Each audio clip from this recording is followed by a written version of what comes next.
Hello and welcome back. It's been quite a while. I am finally returning. That is not to say that I haven't been busy. A lot of what I want to do video-wise has been more of these reading projects, and so I'm really looking for reading from different authors, reading from a variety of authors in a specific scene, anything like that. And, that takes time, or different genres, whatever it might be. So, what are we here for today? Well, in the last month, I guess, why did I turn this way just to turn back? In the last month, I have read two books. Well, I read more than two books, but we'll get to it. I read Sister Carrie, and I read Sister Carrie. These are it's so fucking stupid. These two are books by the same name, and that we'll get into the whole reason why I read them, what they are. Some of you might be familiar with this one. Some of you probably don't know what this one is. We're going to get to it. So let's start with this journey. It actually does not start here with the Theodore Dreiser 1900 version. It starts here with the Lauren Fairbanks 1993 version. Now, something that what fits a little bit better for this channel, the people who I don't know. I feel like I talk about a lot of stuff, but you see that there. That is the Dalkey insignia. Dalkey Archive. This caught my attention for being a Dalkey book. I have heard the name Lauren Fairbanks. I did not realize that she was actually kind of unknown, relatively. I thought she was just, a name. This book dates back to 1993, and this is her debut. So I thought, maybe there's a little bit more to her. Here's a nice picture of her when she was probably, I think this is her early 30s. Overall, I picked this up, and then fast forward to about a year later, this was about 2 months ago, I start reading it. And this is a book of about maybe 200 pages. And I got about 40 pages into this, and I was like, damn, this is incredible, but I need a better grip on this. I need to know what it's based on, which is the Theodore Dreiser 1900 Sister Carrie. And so, luck would have it, I was at the thrift store up by Northwestern College, and of course they always like to talk about, you might guess by a guy wearing a tie-dye shirt that is older than him. You might guess, I spend a lot of time at thrift stores, and they always say that, you go to a specific neighborhood, and when you go to that specific neighborhood, you kind of can base the quality of clothing off of it. I've never felt like that was pretty applicable to me, but when it comes to books, there's a lot of like thrift store core books, most of them complete garbage, but you're going to find classics, you're going to find some other stuff.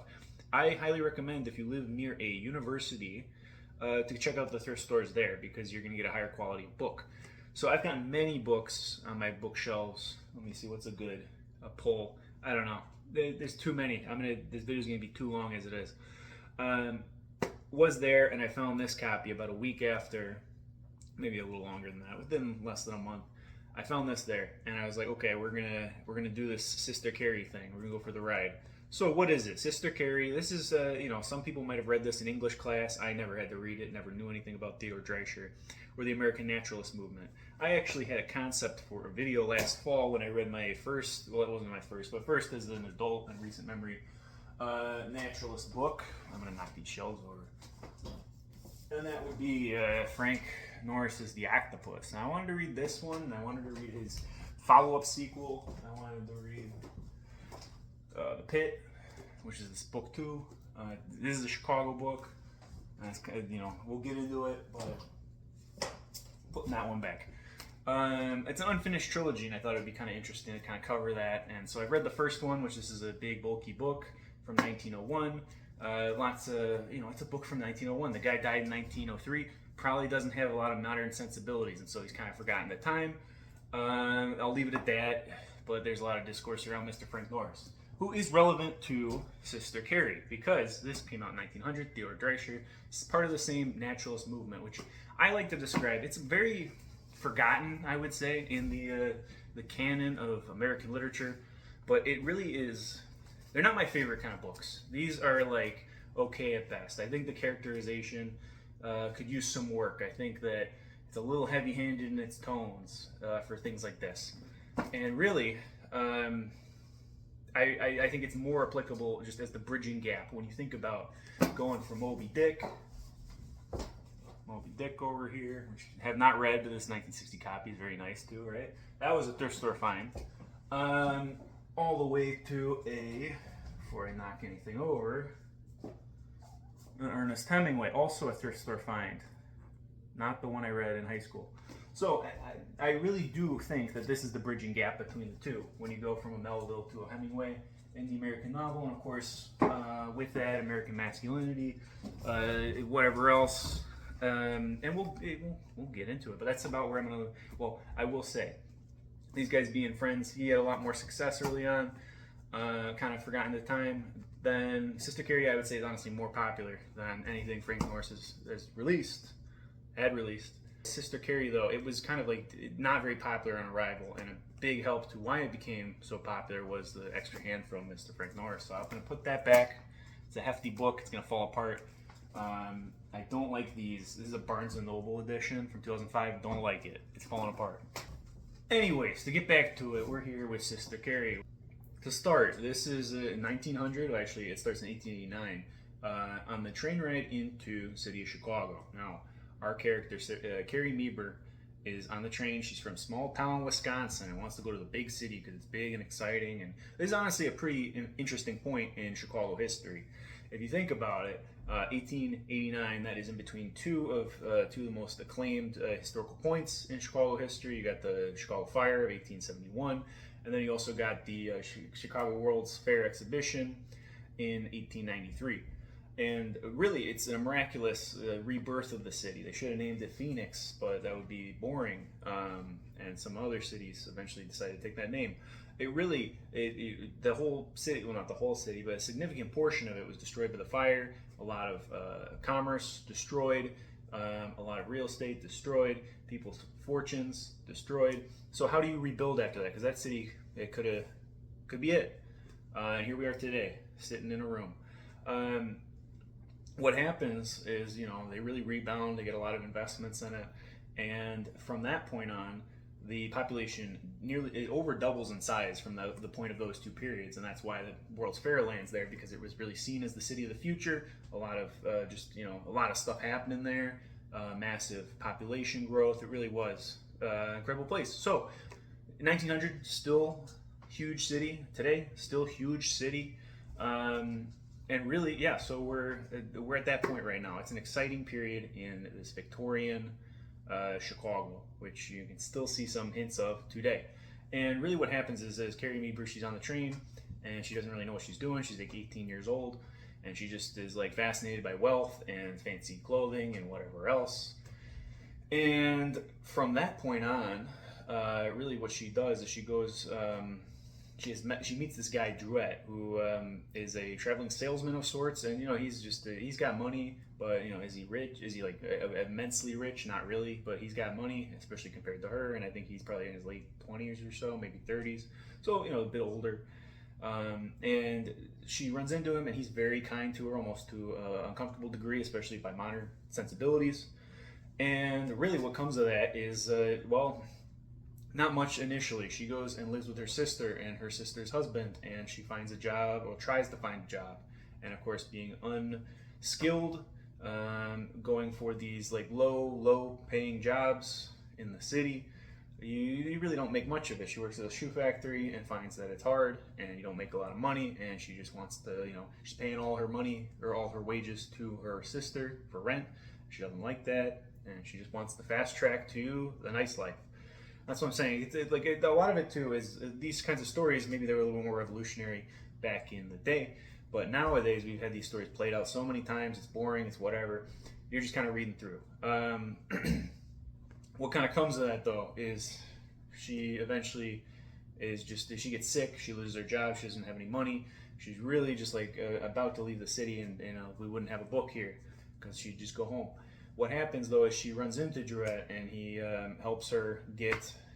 He extends his kindness even further by bringing her into his home, which is right across from Union Park, Chicago. And I'll read a little passage of that because I think that is one of the more interesting things about Sister Carrie is these descriptions of old Chicago from the turn of the century. And Union Park is one of my favorite places. It's where Pitchfork Music Festival was held for many years. It's where the DNC meetups were. It's where, I don't know, I run through it all the time. It's a great place. It's surrounded by a bunch of yuppie condos now, so it's a little less nice, but it's a great park otherwise. You get one of the first steps outside of the downtown, really, is how I describe it. The entrance into the real west side. And this description here in Union Park, I thought was especially nice. And it's just interesting because she has this apartment that faces the park. And overall, yeah. So I'll give you just a little hint of how Sister Carrie goes. Druitt had taken 3 rooms, furnished, in Ogden Place. Facing Union Park on the west side, there was a little green carpeted breathing spot, that which today there is nothing contemplate.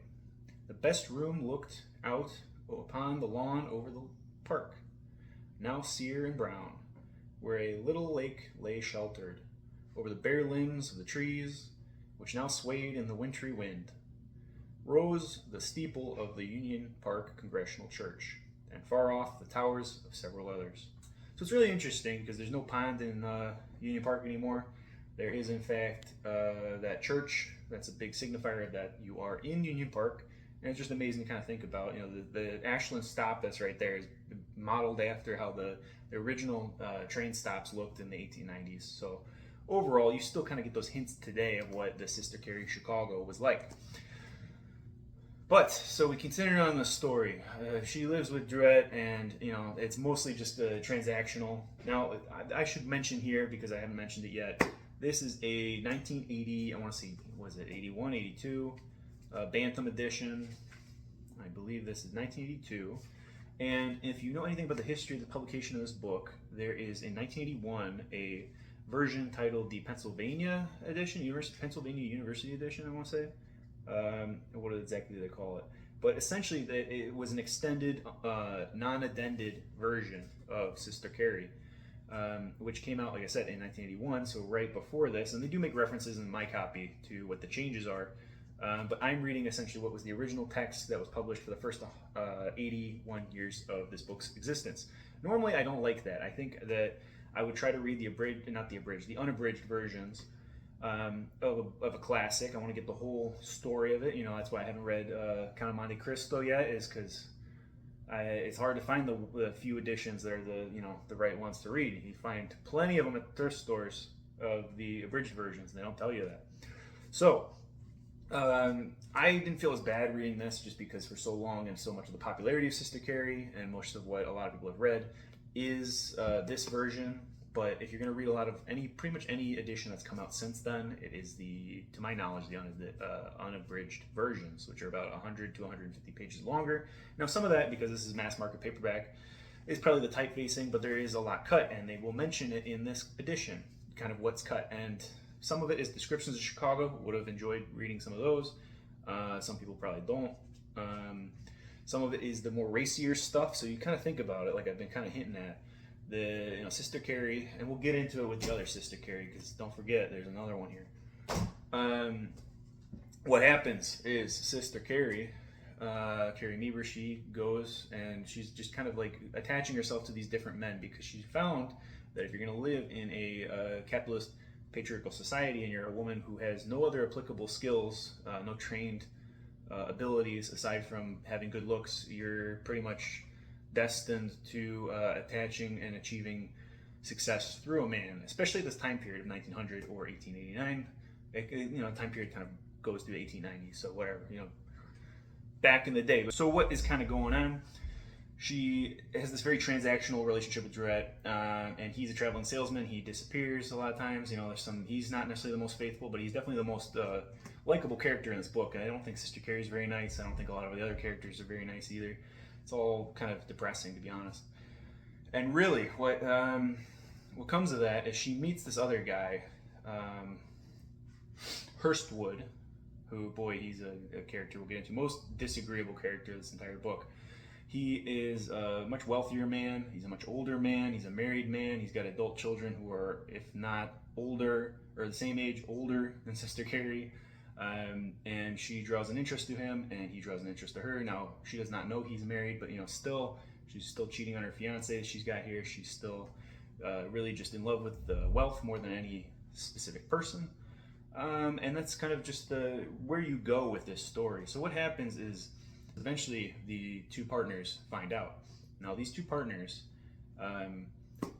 obviously not happy, but you know it kind of just it snowballs into like, oh gosh, something's going to happen with this. And Sister Carrie's not happy with Hurstwood, but Hurstwood is also, he's pretty much getting kicked out of his house. His wife's filing for divorces. Her name is on a lot of the real estate that they own, so she's perfectly fine in her financial success, which once again we kind of get back to, like, if you're going to be a woman in this time period and have any sort of power or success or luxury, you pretty much have to get it through a man. And really just like, he's just facing, you know, absolute turmoil. And I'm going to get into spoilers on the plot of this just because it's a 125-year-old book, and you know, you can read it if you want, but it was kind of whatever in my opinion. And this is the most exciting part. There's about, you know, 150 to 200 pages into this version of this book is we finally get the real plot, because everything so far has been like them kind of like sneaking behind, you know, dating, whatever. It's kind of interesting because a lot of these ideas persist into modern day, you know, dating and power structures in the city in a modern concept, trying to struggle to find work in a modern context. I think that's the most applicable, like, lasting power of Sister Carrie, in my opinion. But what comes of that is Sister Carrie, well, not her, Hurstwood, he steals money from his investment job, about $10,000, which $10,000 in 1890s money is like crazy. And he steals all that money, and then he goes and finds Sister Carrie, and he says, your fiance, he's in the hospital, he's injured. It's on the south side, we gotta take a train over there, we gotta go now. And what he does is he doesn't tell her that he's gonna take her to the Canadian border and then essentially human traffic her through Canada. And it starts to feel a lot like Lolita, except this is a slightly older woman, but she's essentially just gaslit into believing that she's going to meet up with her fiance who's in danger. And by the time that they're at the Canadian border, that's when he finally tells her what the deal is. And he essentially says, you know, come with me, and I only ask that, you know, you just be my, you know, essentially she just becomes an escort. You know, it's 1900 verbiage on a lot of this. It's not very crass. It was for the time seen as that, and we'll get into that. But yeah, I don't know. It's very tame by modern standards, but a lot of questionable decisions are made. They go to Canada, and she agrees to go along with him because he's like, oh, I'll take you to New York City. First I'm going to take you to Quebec, but we're going to go to New York City. And she's just, you know, so amazed by the glitz and the glamour and the wealth and luxury that she decides to go along with it. And they go to New York, and for a time it works out. He, you know, kind of rebounds, has a new job, but then he loses his job, and he loses his source of income. And it slowly devolves into this man of great wealth does not have any money anymore. He's struggling, and it is a painful process for the last like 150 pages to read through how this guy falls even further from grace. And deservedly so, but you know, it's a little heavy-handed. What happens though is each month it's getting a little tighter on the budget, and then Sister Carrie finally gets into a job, which I should mention, we kind of skipped over it because it's so boring and blasé. She becomes an actress. It really believes in her, which is why I think that he's one of the more likable characters. But he gets her a community acting role, and she's just miraculous at it. Like, she really doesn't struggle to become an actress at all. Just everything is just kind of, for the most part, pretty much handed to her. It really has low stakes. And that really isn't explored again until they go to New York, and she's like, well, you know, I gotta get work somehow, and I'm not gonna work in the shoe factory anymore, so I'm gonna become an actress or work in the theater. And she becomes what's that called? Line girl, dancing on the line. She does that, and then she slowly gets up the ranks, but really without much trouble. It's like, oh, you know, like, wow, you're such a great dancer. You have such a great face.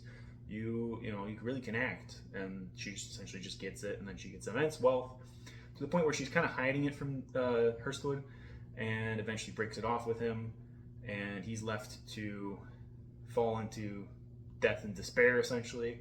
Before that, though, he becomes a scab during the train protests in New York in the 1890s. Like the Pullman workers are on strike, and he decides to become a scab. So, you know, after all this, he's a human trafficker, he's an adulteress, he's a thief, he's just an unlikable guy no matter what. He's also, you know, a class traitor. Well, he's a rich guy to begin with, but he's just a ridiculous fuck. So those are actually some interesting scenes reading about the the Pullman protests, because they were so violent and aggressive. You know, you got guys throwing rocks at trains, breaking the windows. The cops are trying to, you know, stop it, but not really, because they're really on the sides of the workers, but also they kind of have to for their work. They're the ones who are the class traders.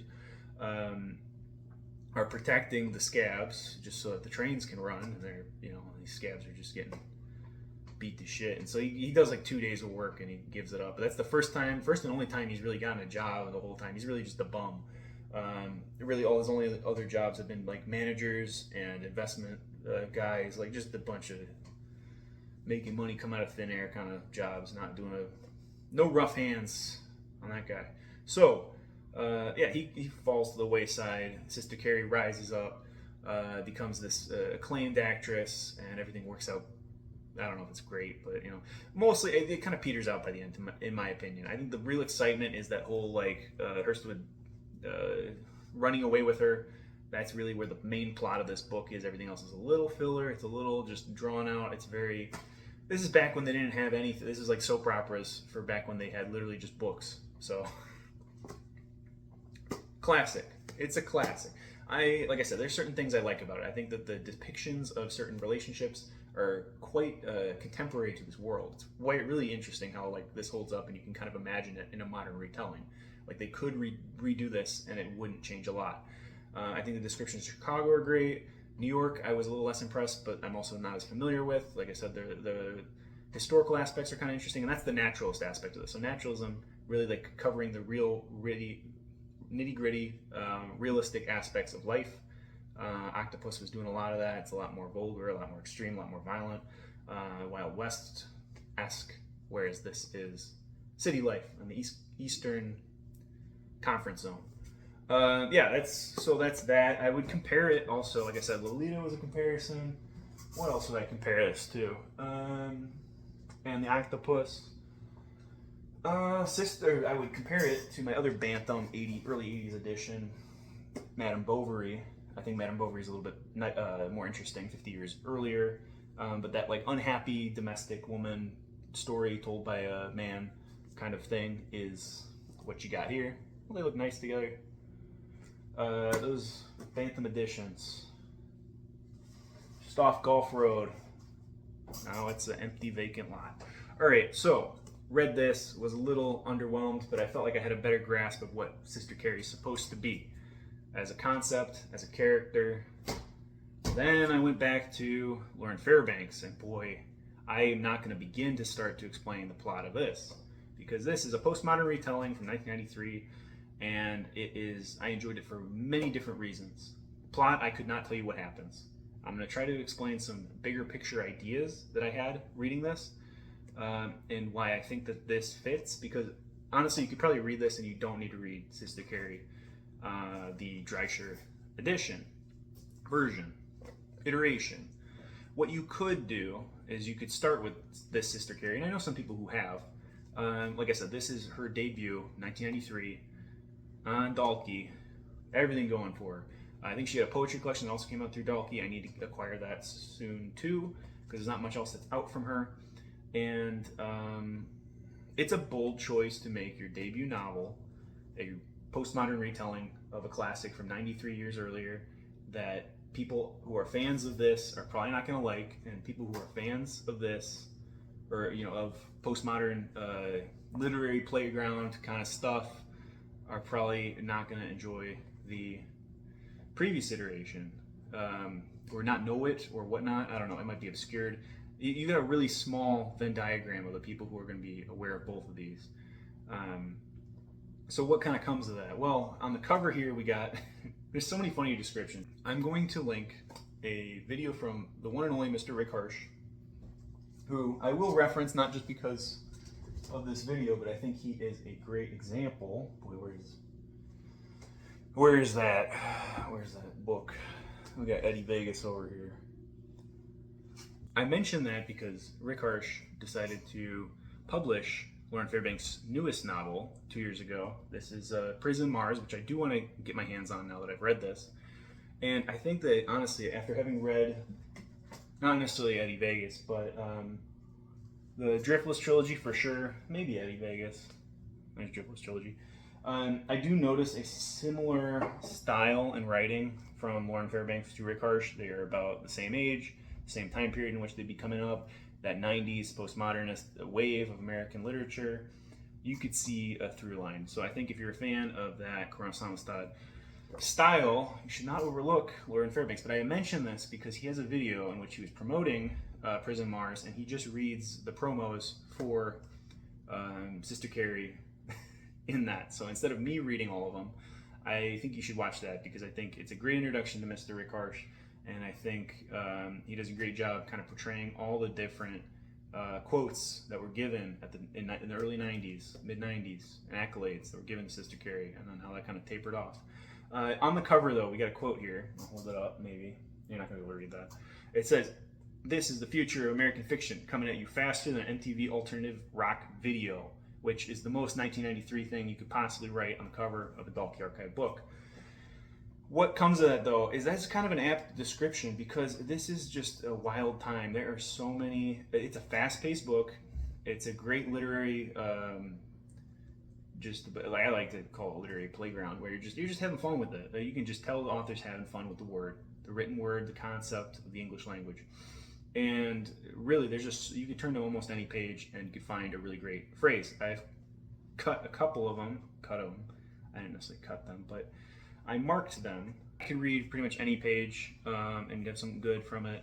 But there was one that stood out to me as my favorite, and then I'll read the one that I read initially. Actually, let me start with that. The one I read initially, it's on page 9. I read this when I read my first 40 pages, and it's kind of what caught me on, like, I gotta finish this book, I gotta read this book, I gotta read the other book, and then I gotta talk about it. So here on page 9, we got this description in which, so I should get into it, a little of the plot, as much as I can explain. Sister Carrie in 1993 is the darker, edgier version. Lauren Fairbanks takes a lot of influence from authors such as William Burroughs, who, I don't know, he's Junky, I guess. Naked Lunch might be a better example, which is right next to it. She takes a lot of examples from Kathy Acker, who I haven't read many things from, but I read the little New York in 1979, which is about, it's kind of autobiographical in a sense, autofiction, I guess you would call it, of Kathy Acker's time as a girl working on the streets. You get a lot of similarities. So like I said, Rick Harsch, William Burroughs, Kathy Acker, you're getting a lot of that in there. This line in the first chapter, Sister Carrie is a very different character. I don't even know if she's introduced at this point, but there's a whole cast of characters in here. And there's this one person who's a bathroom attendant, and she's just kind of describing the weird, wacky things of a newly fallen East Berlin. Because we'll get into it, kinda. I'm gonna see how much I can describe and how much sense I can make of this. But she's kind of just in this bathroom describing all these the patrons of the bathroom, all that kind of stuff. And it says, his dream was to have many pissing men involved in his life. They were to be, in a small way, reminded of him. Whenever they tinkled, or whatever they do, men gush. That's what he is. That's what he stands for, sits for. The dream is reality. Rogue's end. That's a crazy line. It's a crazy line. The men gush thing is like, it stuck with me. That's just such a visceral image of all this. And it's so well written. It puts the Dreiser to shame. That guy, he was just writing for a paycheck or whatever, writing soap opera nonsense for people without TVs. This is for competing with the TV. This is like why you read a literary fiction. This is why you read a postmodern. But that line stuck with me, and for weeks after, I was like, that is one of the best things I've read in a while. So that's a great one, but I also get to what my favorite is in here, which is part of everything's kind of a weird Lynchian scene. What I find to be my favorite line in here, one of my favorites, and I'll just read through the whole section because I can't really cut it off too well, but it's during this almost occult, ritualistic scene. Once again, nonsensical. You're like, where does the Sister Carrie fall in? Well, I'm not here to tell you that. What we got here, though, is we toasted them with spicy ale-like mead. Triple morns passed, and on the third afternoon, they reminded us we ate live bull which had been hopping around in a delicious soup of mud, stalactites, and tap water, served out of the Egyptian replica turquoise-colored tub.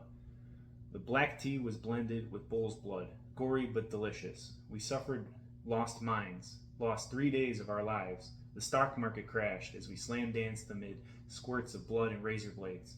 Beaten, begun, beaten, end. All the guests have permanent scar tissue to remind them of the concubinal celebration. Boy. I love that little part there, that we lost our minds as the stock market crashed, slam dancing amid the squirts of the blood and the razor blades. That I hear hardcore. I hear a hardcore band playing, and it's so fucking sick. I've never gotten that in writing. I've never gotten that in anything. This feels so 90s, yet it feels so contemporary too. It's just, I'm amazed with the written word in this. Now I will say that I don't think this is a perfect book. I don't think it's my favorite book. The writing is really where it peaks, because there's not really, where's the substance in all this? And I'll get into a little bit of what I think. So when you read through this book, you'll notice, and if I can find a page where it's really easy to visually show, I'll go with this one. But you see, it's kind of written out in certain places as if it is a script. So you think about it, Sister Carrie over here, the actress, stumbles into success. In this book, it's all a performance, and there's some performances within the performance. Like I said, it has this very Lynchian feel to it. A lot of just weird stuff happening, and you're just kind of there for the experience. In that way, it does feel a lot like Naked Lunch. In some ways, it's a lot more extreme than Naked Lunch. I think Naked Lunch is a little bit more toned in a way, if you could say that. I think that there's really no downtime in this. This feels like all the absurdity in a Pynchon. God damn it. In a Thomas Pynchon. All the absurdity where you're like, what am I looking at, kind of thing. Boy, that will make a mess. Making a mess. It feels like that, but for the entire book, which is really hard to keep up with. I had to stop multiple times just to pace myself. I had to reread sections. And I still don't get it on a first read, which is kind of just par for the course for most postmodernism. But I'm just amazed with what Lauren Fairbanks did here, and I'm surprised that it took her pretty much 30 years to put out another book. And I can't wait to read that, because I think that, honestly, having this be a postmodern retelling of a book, it's a little hard to sell anyone on it. I mean, it's already, like, if you're already doing literary fiction, you're not really selling a lot, but, like, it's hard to sell it to even the people who are going to want to read that, because you're like, well, what is Sister Carrie? Oh, it's based on something else, and I don't really want to read that, or I read that in high school, and it's fucking stupid. I don't know. I don't want to go back to it, but there's some crazy lines in this. This is some of the best writing I've read this year. If it wasn't for reading Nabokov as well, this might even rival that, but I don't know. At least in sentence construction. In terms of an actual narrative, in terms of an actual book, Nabokov's kind of got this beat. But yeah, I'm just kind of amazed. So if I can get into some of the themes here, this is a book about power structures, and that's kind of what we get at with the Sister Carrie over here. You know that line I read about the men gush? If I go to, I forget where exactly it is in this book, but you meet a lot of these characters along the way. The Sister Carrie and some of her other prostitute friends, which I don't know if I really explained, but she becomes a prostitute because, like I said, if you're an attractive woman with no other applicable skills in a capitalist patriarchal society, you're probably going to end up in sex work. And it kind of proves too that you kind of need skills to be in a sex work industry. I think that this book hits a lot better now. It was probably accepted to a degree in 1993, but in the worlds of Anora being such a big movie, I think people are a little more open to talking about the actual lives and lived experiences of sex workers. So it might hit a little bit more interestingly, I think, or at least people are more receptive to it. There was a quote I just got past, so let me see if I can find it again. Boy, that's not gonna be easy. It's here. It says, she studied acting every day on the streets, which is, just a line or whatever. But there's a lot of quotes like that or not quotes, but examples of that, where she is meeting these different patrons, and they all have these very specific kinks. And so it's kind of just like, and she has to play into them. She has to take on those roles. She has to appeal to them. And they're some of the most absurd things you'll probably hear of. I'm not going to express them because that's what the book's for. And, then it gets a little more explicit in the contents of this video. Really, yeah, it's power structures. So there's a lot of references to religion, which is an interesting thing if we go back to the Sister Carrie of Dreiser. In 1900, like I said, it wasn't super popular. A lot of this is seen as like a pretty dismal and unlikable story. It's seen as something that doesn't really have a lot of there's no moral to this really, which at the time was a lot more revolutionary than it is now.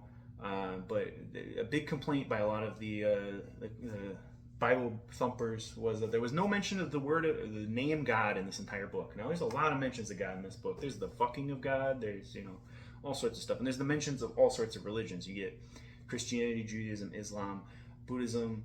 I want to say Hinduism, like East and West. Everything's kind of mentioned in this, and that can only be really. I mean, I think it's a reference to the criticism there because this is the postmodern take on it.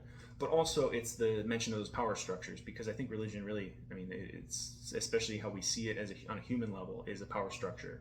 You got to have someone above you. There's always someone above you, and the person at the top above that is God. So it really becomes those power structures. So there's a lot of references to that. There's a lot of references to, capitalism is a big part of both of these. But then also fascism, because fascism also utilizes that, patriarchy. They all kind of work intertwined. And I think that by making this such a mess and kind of a dense read, it shows how all those kind of mix together in a really interesting way.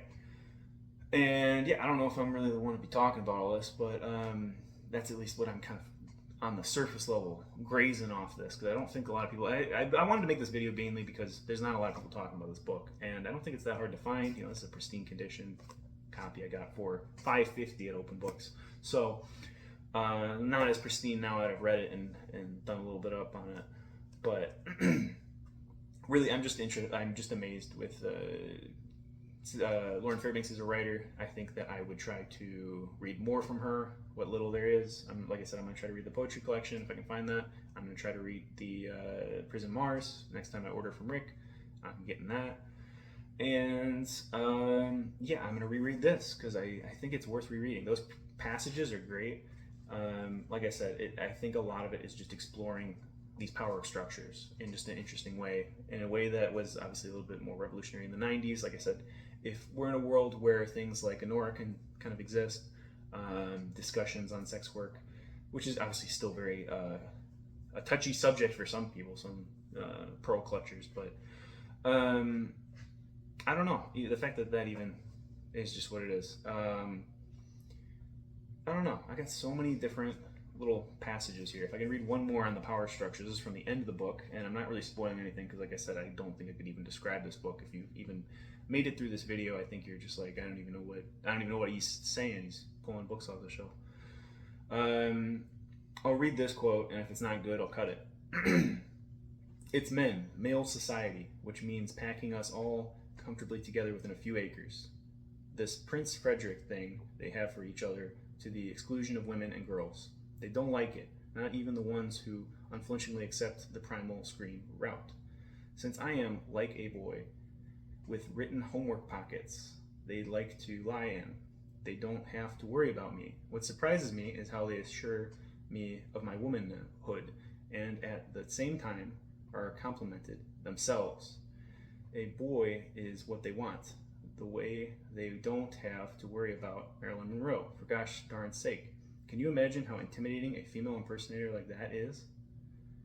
And so that's just like one paragraph out of this, and I think that's I think Lauren Fairbanks herself kind of speaking directly to literary scene, readers, her peers, stuff like that. When you talk about postmodern literature, you really don't think of a lot of women.